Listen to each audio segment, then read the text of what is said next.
Latest victim of California's drought, grapes, and it is hitting wineries pretty hard. New at 6, 10 News reporter John Horn explains why the hot weather is actually good news for wine drinkers.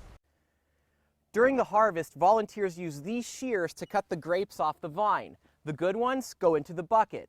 The bad ones they drop to the ground. A lot of them are still on the ground. They line the dirt under the vines at the picturesque Altipiano Vineyard and Winery in the rolling hills east of Escondido. Peter Clark, one of its owners, says this year's harvest had a lot more discards. What's happening in San Diego, I think really hasn't happened anywhere before. Struck by record heat, the more than 100 wineries and vineyards in the county saw their harvest decline 10%.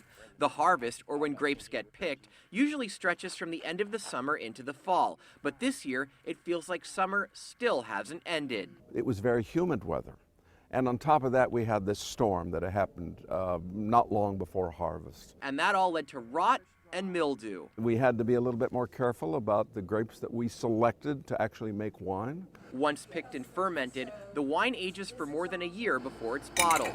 Looking ahead, Clark says he's had to order more grapes from outside Southern California. Now, there's a competition among wineries to order grapes from as far away as Amador County, east of Sacramento. We just go further distances to get them. But winemakers say the grapes they are picking have higher quality of sugar and acid levels.